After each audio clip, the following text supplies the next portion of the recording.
Hey everyone, welcome to another Table Talk. In this episode, we're going to be reviewing and talking about our trip to Dice Tower East 2023. This is in Florida.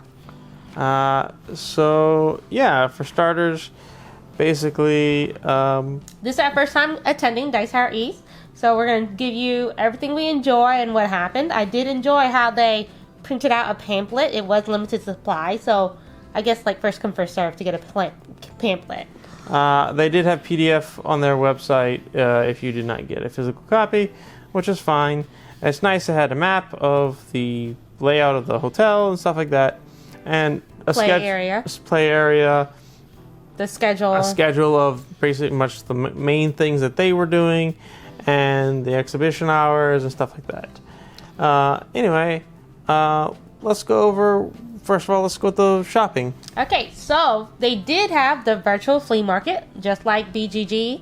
I was very good. We only bought a handful of games, about 10 or so games before, so the exchange wasn't too much to do. But when we went to the location, it was very hectic. I was like shocked.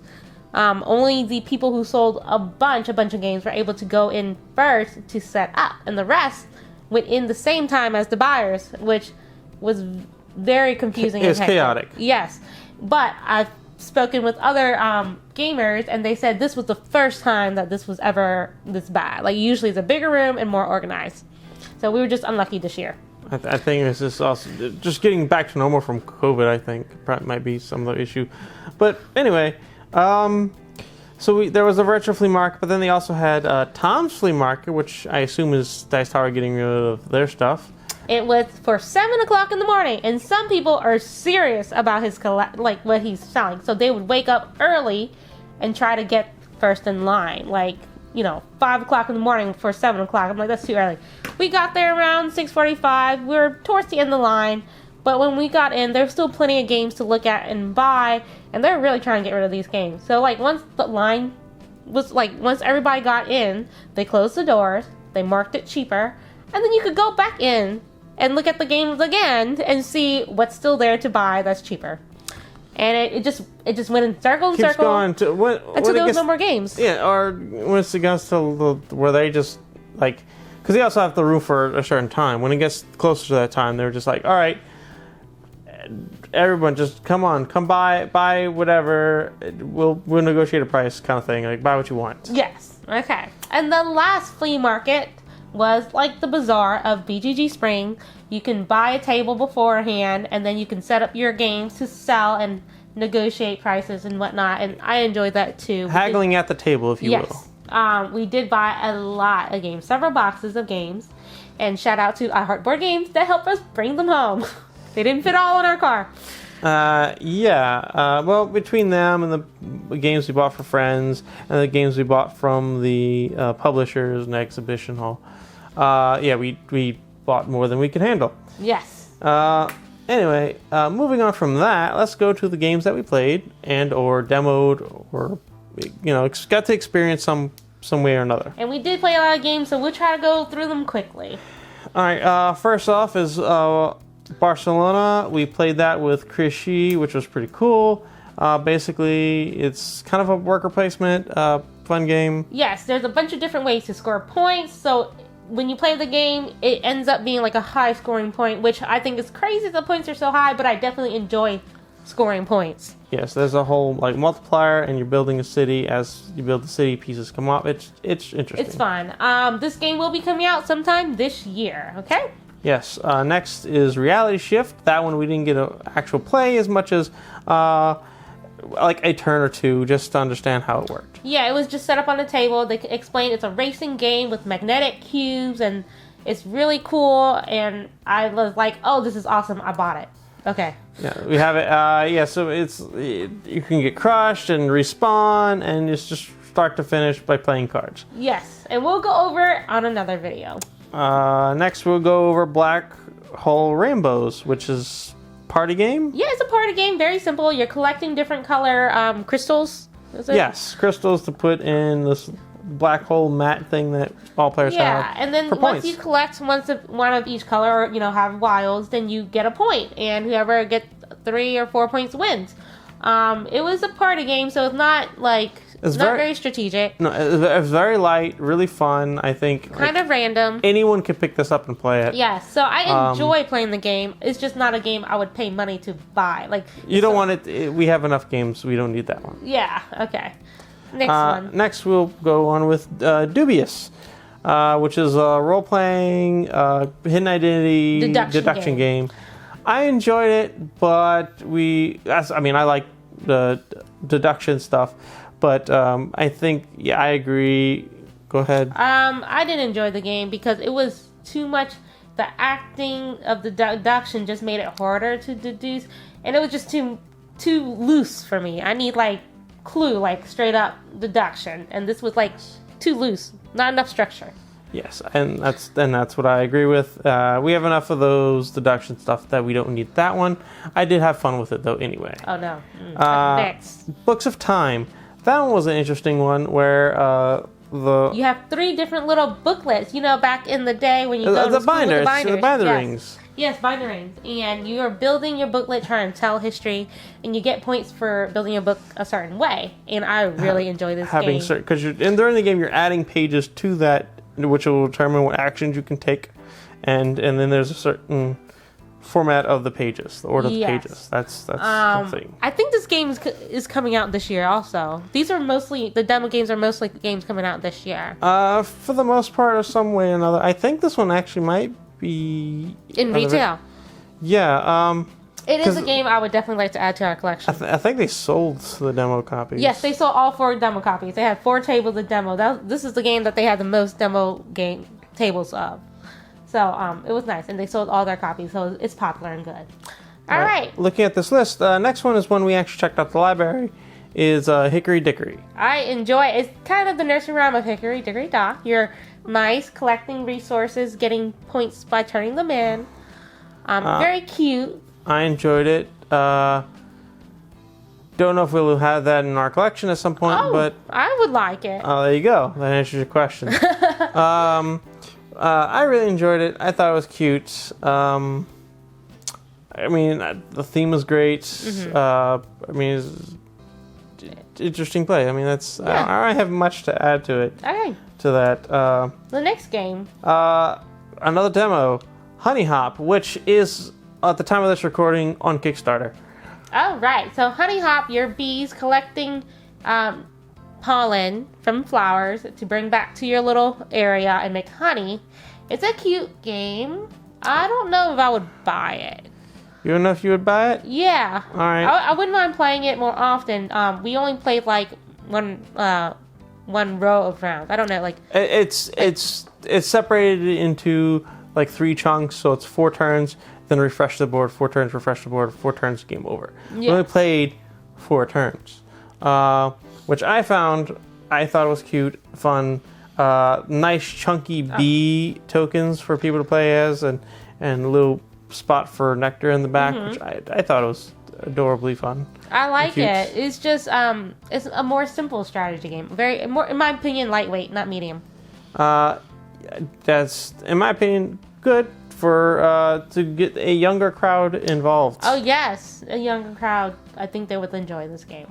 Anyway, moving on to something heavier, is a game called Jerusalem. Jerusalem is where you are trying to place your people around this table to sit closer to Jesus, and you score more points the closer you are to Jesus. It's based around the Last Supper, basically, oh, yes. and your meeples are the followers, and you're trying to get them close to Jesus or the apostles. Okay. I did not care for the theme, but I really enjoyed the play and the action. The mechanics and all of it. Yes. I think it played very well, very good. It's a heavy musical chairs game. Sure. Okay. Next let's see. Ami Bunnies. Oh, yes. We get to play with them because we missed them at BGG. Ami Bunny is a cute little game where you choose a character and they each have different powers and different ways they're trying to win. Asymmetrical gameplay. Yes, I enjoyed it. Very cute. They're still tweaking the blue character, but overall, I thought it was pretty good. They're tweaking Yeah. a few things, but it's really close to being done. Yes. But yeah, I really enjoyed it. Hopefully, it should be coming out to Kickstarter sometime this year. it will be later this year. And I think we will definitely be getting our hands on a copy. Yes. In some way or another. Wild Realms. Wild Realms is another one we demoed.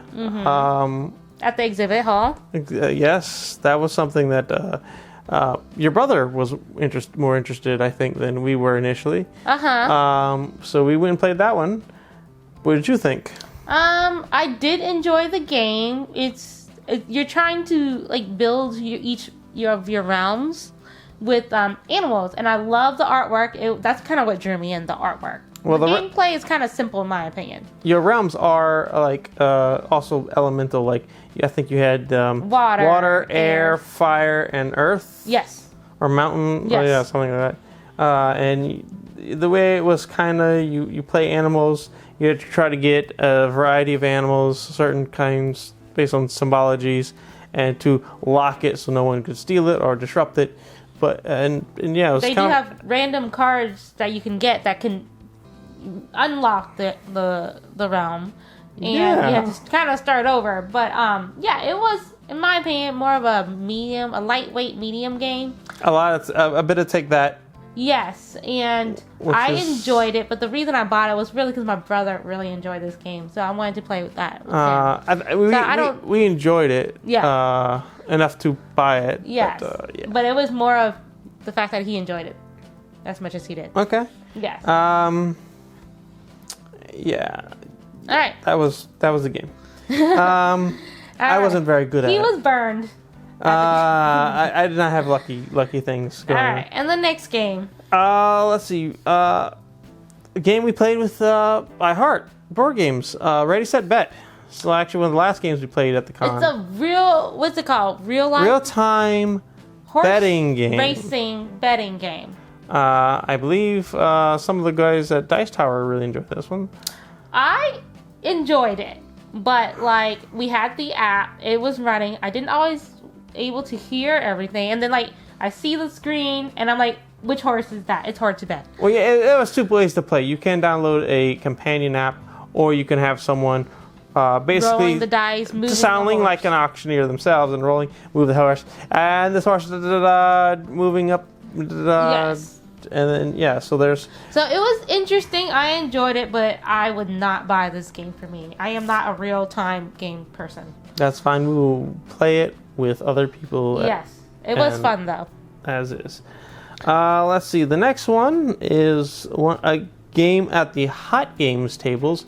World Wonders. It's a polyomino placement game where you're building a town or a city of sorts, and you're trying to put various World Wonders in it. I love the pieces. They're nice little. The wonders themselves very were really pieces. nice. That's what I cool. enjoyed the most out of that game. But it does have a lot of similarities to other polyomino games, like Planet Unknown, which we played at BGG. To me, it's a simplified version of Planet Unknown. If you want a quick game of polyominoes, this would be the game. But if you want a more in-depth, more choices and thinking going on, a heavier game, then it will be Planet Unknown. I will say this. I haven't played the game, but I have seen some playing at an adjacent tables kind of thing. And it is a very similar feel to My City, if you are familiar with that. Okay. Basically, it's polyominoes. Certain buildings are being placed, and there's certain requirements need to be met for them to score. Okay. And let's move on to the next game. Yes. So, Beyond the Sun, another hot game. I didn't get to play this one because we kind of had a full game going. That's a space game. Yes, that is a space game. I enjoyed the deluxe pieces, but if you play the game, if you get the game, I don't think it has the deluxe pieces. We didn't even play with the deluxe pieces. I just like looking at them. Those pieces. I'm not sure what. There were some pieces that were in the box. We're like, I don't know. Those must be deluxe. But they still played with some form of deluxe. Okay. Like the player boards were made of wood. That's not a normal game. Okay. Well, the pieces were deluxe. Gameplay is like a engine building kind of game. You have more to say than I do. I sat there and read rules and corrected when things were all confusing. To me, it was kind of engine building, trying to upgrade your powers to colonize planets. I did enjoy it. I don't think I would buy it, but I wouldn't mind playing it again. It looked like it was fun. Mm-hmm. And it was a little confusing at first, but yes, I think over time it got easier the more turns we took. Yes, it seemed that way. Next is Garden Guest. That one is a demoed. We played a full game of this one. Okay, so Garden Guest has interesting artistic style. What did they do? They basically the artist who decided to do the artwork for it. They did cutouts of paper crafts, and then they put it all together and then board. Scanned it or photocopied it or something of that nature. Very interesting art style. Not my personal kind of style, but I enjoyed the gameplay so much. It is basically a 1 or 2 to 6 player. Well, how many players do you need? It's preferred even, but you can do odd. It's a little different, but preferably even, and it's most 6, I believe. Yes. Because it's a board where it's a hexagon. Hexagon. Yes, because that's with 6 sides. Okay.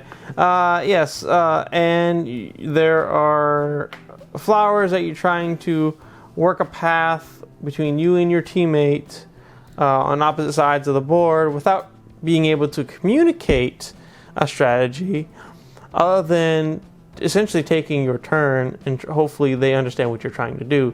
Mm-hmm. You can pass cards, you can draw cards, or you can play things. But you're limited by these 2 number cards that flip back and forth, 1 to 2, 3 to 4. It's 1 and 4 are one card, and 2 and 3 on the other card. And so whatever card you flip over is the number of cards you interact with. Like, oh, I'm going to flip over 3, I'm going to draw 3 cards, or flip over 3 and give your partner 3 cards. Or flip over nothing and actually just play the cards. Yes, or that. It's a very interesting mechanic. I loved it. It was a very intense game between me and my brother and Matt and the demo guy. One of the creators, I believe. But I really enjoyed this, and when it comes out, we're getting a copy. Okay, and if you're Twix from long ago. The old game that's only 2 players, but this is the modernized one that allows up to 6. I got some inspiration from that for sure. Yes.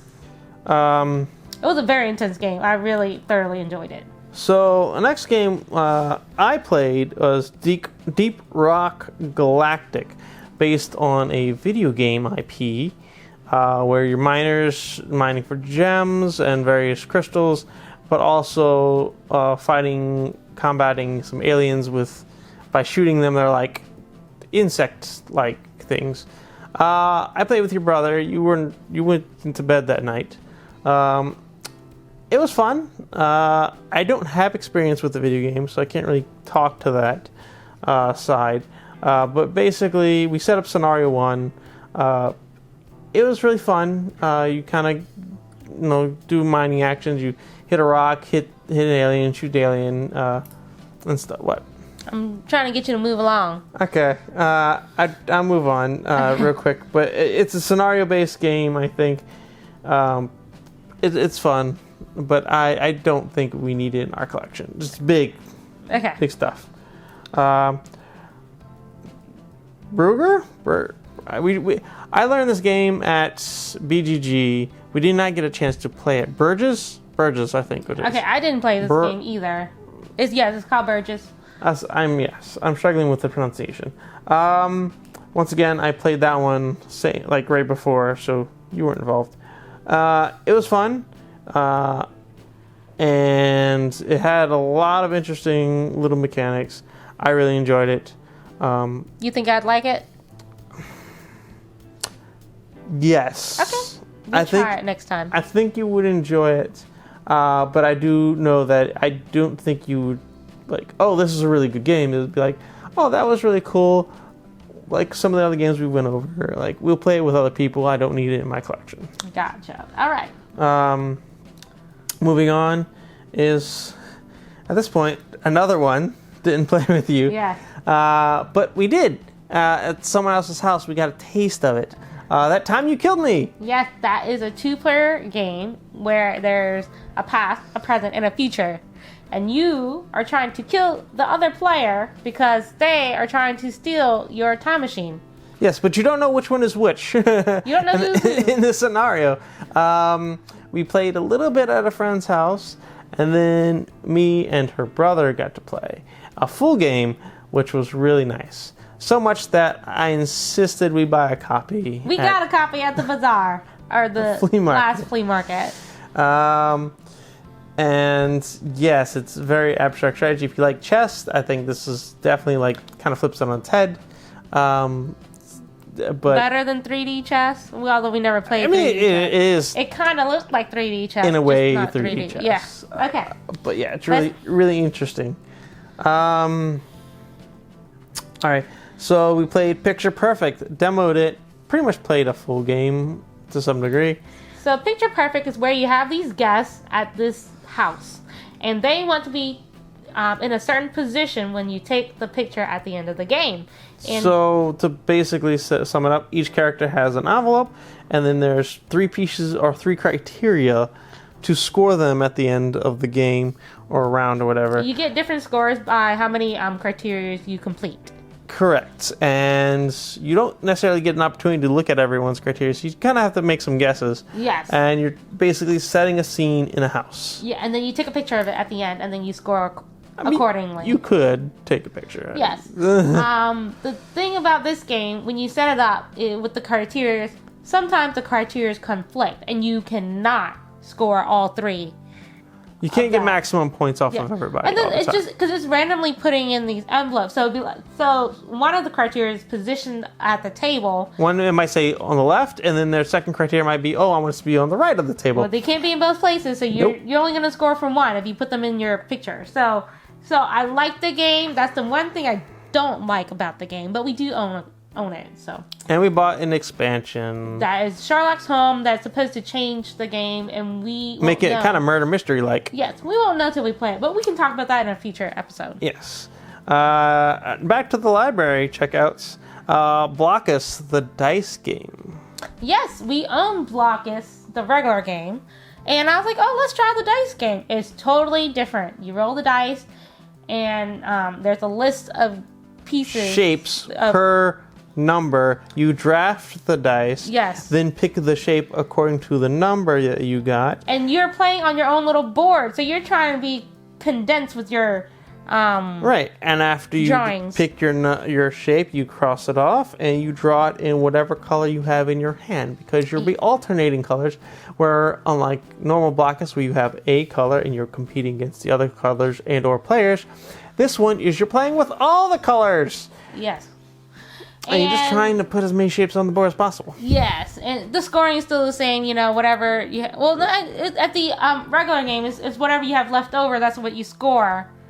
But in here, it's whatever you were not able to fill in is what you score. And, in the regular game, I'm, trying to take up all this space so I could, make sure I have room for my pieces. But in this dice rolling game, you're supposed to not take up all the space. So I understand the concept, but I did not play it right. You gotta figure out how to puzzle stuff and get lucky enough to get the numbers that you need. Yeah. Because you take turns being the first to draft. So I definitely enjoyed this game. I don't know if I want to own it. I was terrible at it. Well, maybe next con we'll get a second to play. Next, we played Glory to Rome. This is one of your brother's picks out of the library. Glory to Rome. That was the one. Yeah, that one. We were a little... Very confusing. It was interesting. I love the card design. With this card, depending on where you place it, it does different actions. I love that about this game. It was just learning it and doing the action was very confusing. But after a few turns, we got the hang of it.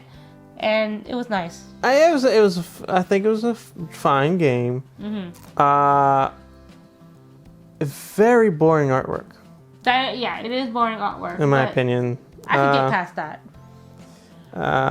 Yeah, it's a fine game. It did take a minute to Understand what we're doing. get some of the things to click up here.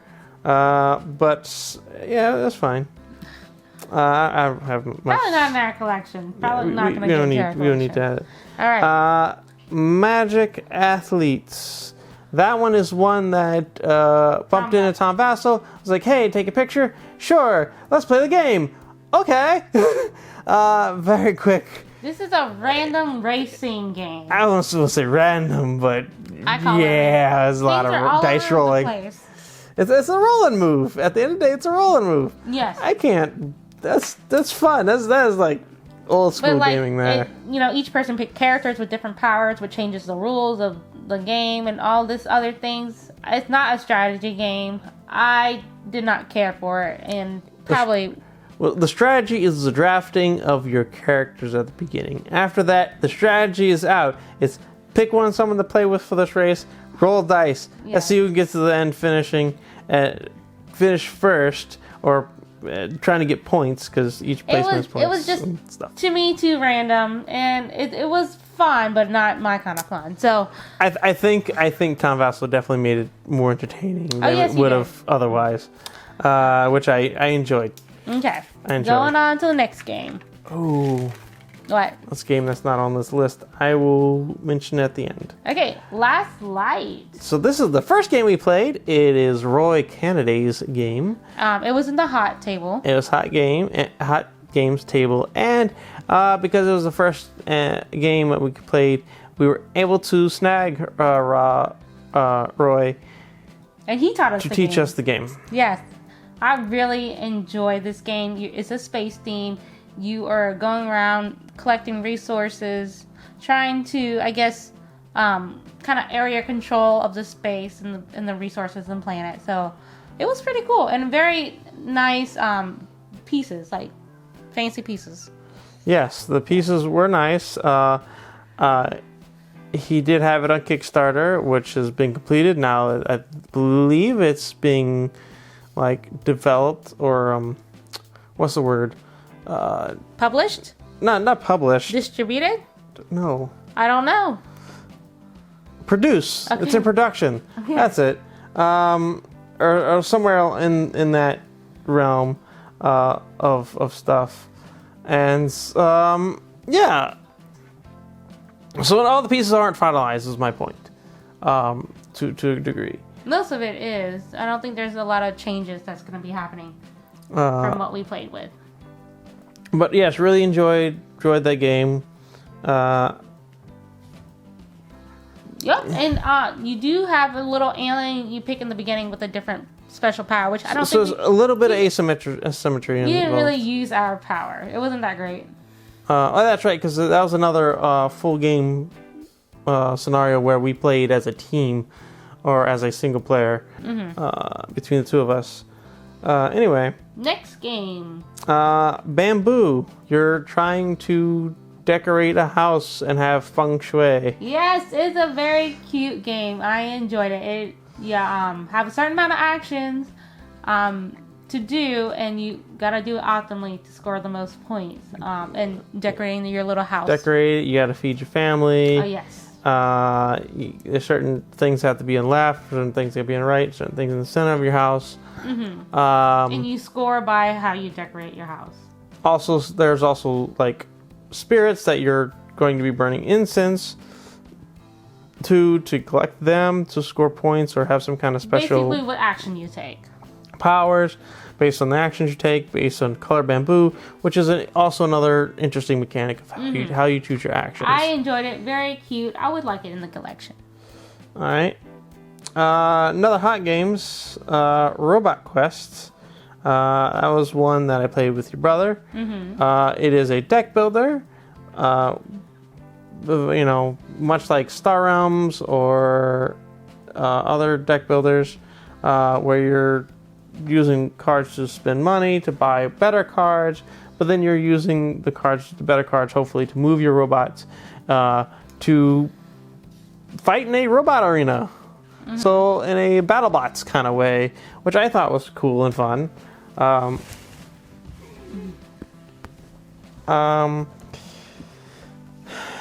Anyway, so that was Robot Quest. Alright. You kind of came in the middle. You have any I kind opinions of of saw it? a little bit of it. It looked cool, but I didn't play and didn't really pay attention to the gameplay. I don't know if you had any opinions.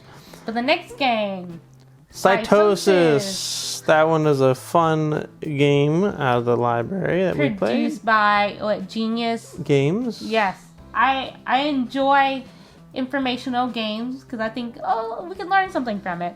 So this is basically the process of biology of cytosis, and you take actions to do things and get points. Functions of a cell. Yes, I really wanted a copy, and we missed out on it on the at the flea market. Yes, the very end, the last flea market. Someone was selling it, and we missed out on it, and I'm really upset about that. Just got out of bed 5 minutes earlier. Yes, but I enjoyed the game because I thought it was very knowledgeable. It takes you through the process of cytosis. Yes, that was fun. Yes. I believe. Let's see. Blitzkrieg. That's another one that me and your brother played. Is it a 2-player game? Yes, it is. It is a war game. Mm-hmm. One side plays, I think, the Germans, and the other side plays the Americans.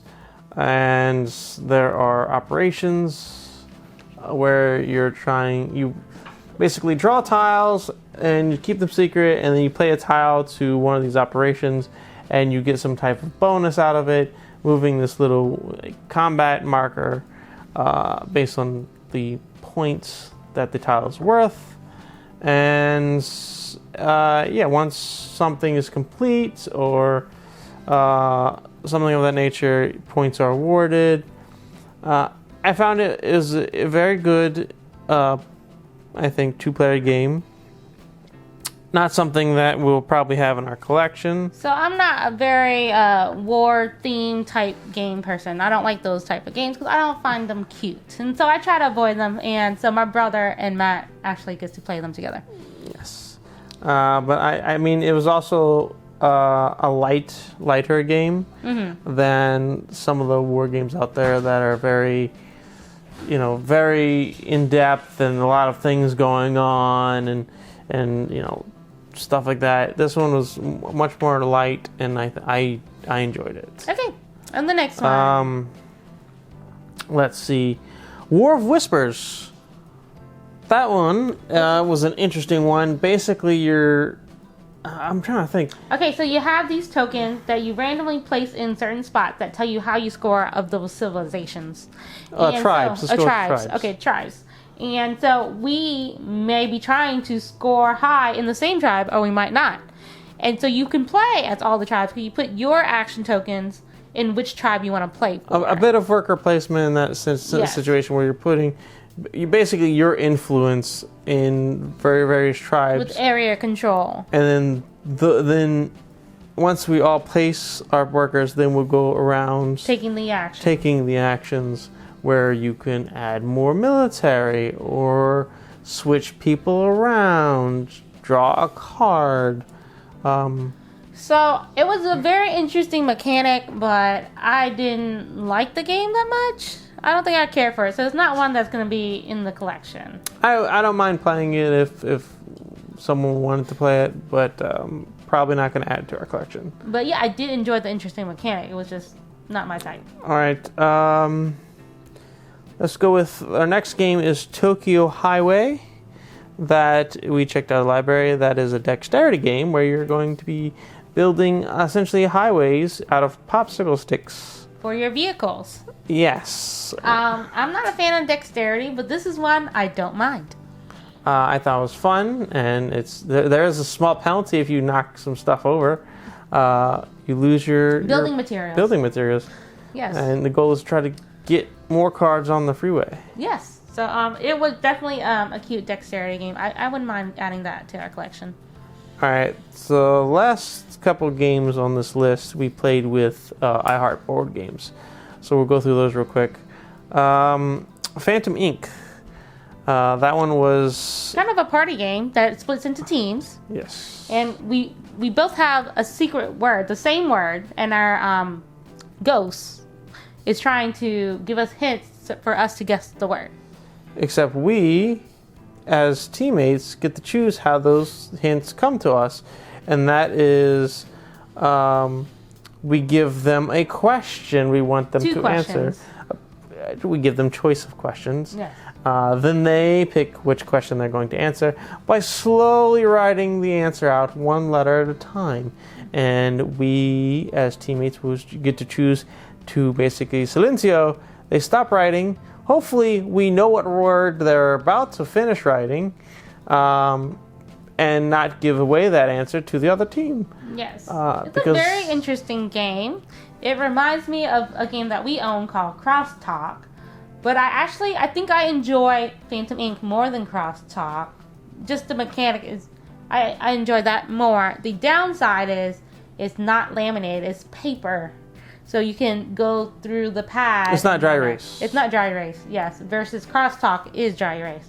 So you don't run out, of paper. No, you run out of ink though. Yes. So next is Cheese Master. That one was that game. It's a silly math game. That's a silly quick math. You roll some dice, try to do some math, be the first to put an answer out on the board. The correct answer, by the way. And when you're playing musical chairs as an element, because you put an answer, hopefully it's correct, and then you grab a piece off the board. Kind of like spoons. It's a game of spoons with some math. And cheese. Cheese theme. Yes, with a cheese theme on it. So I enjoyed it. I thought it was cute. I wouldn't mind having a copy. Is there, because there's also cats involved? It's cats involved, although the cat's not as cute. But it's a math game. So, yeah, not bad. Okay. Moving on from that.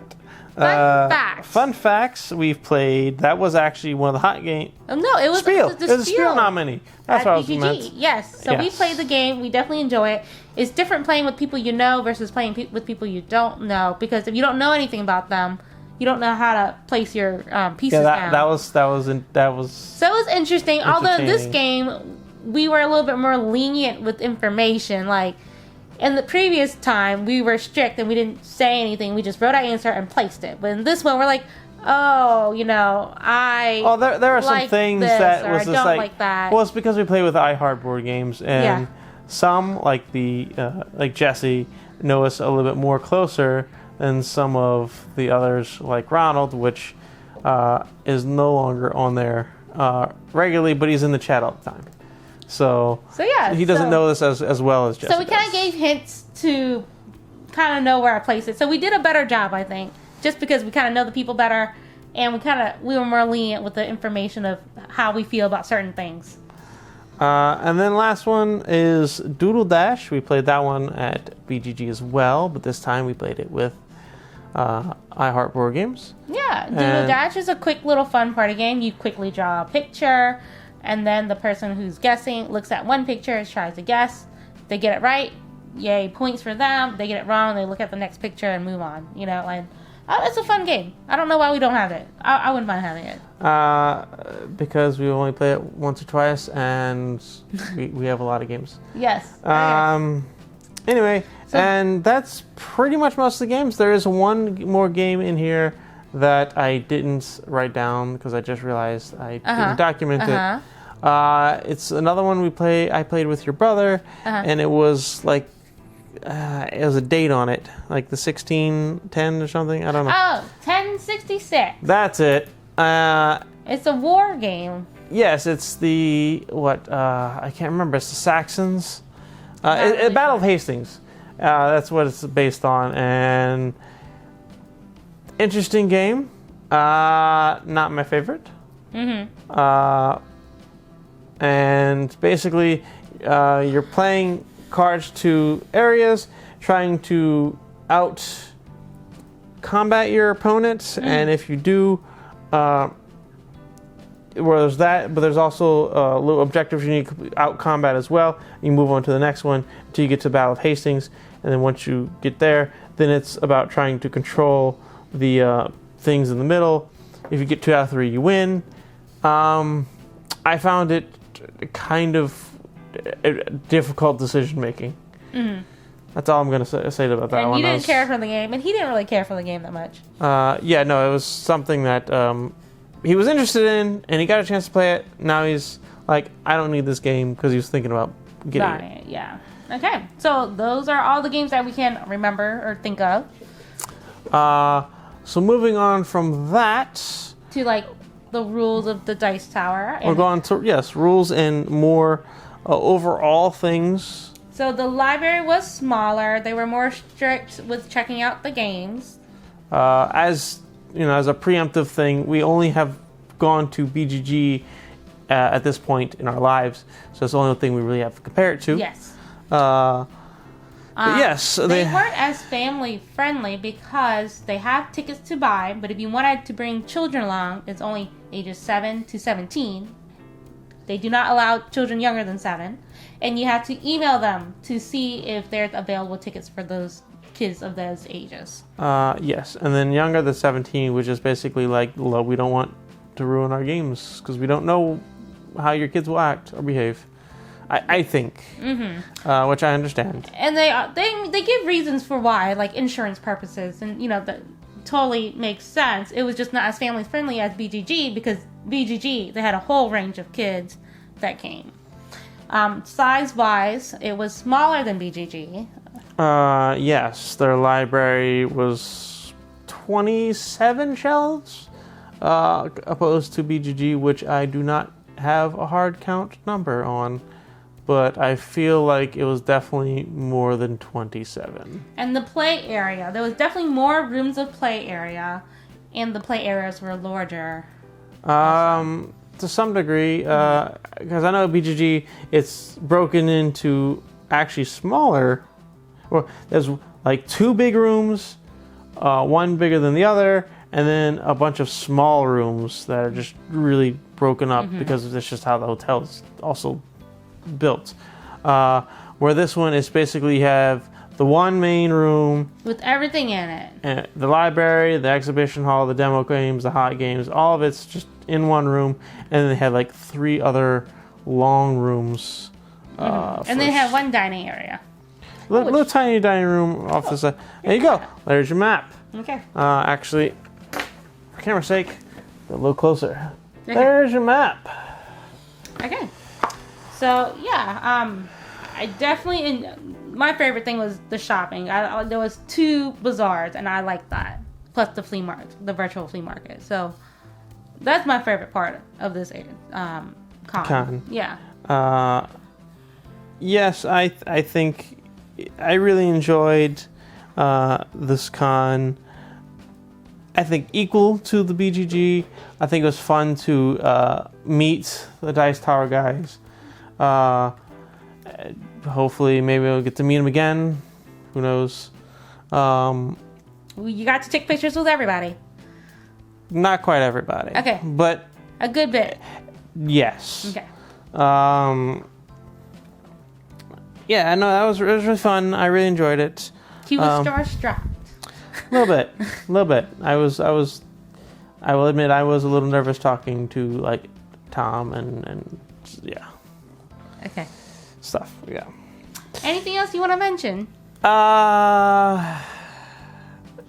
No. Like I said, I overall enjoyed it.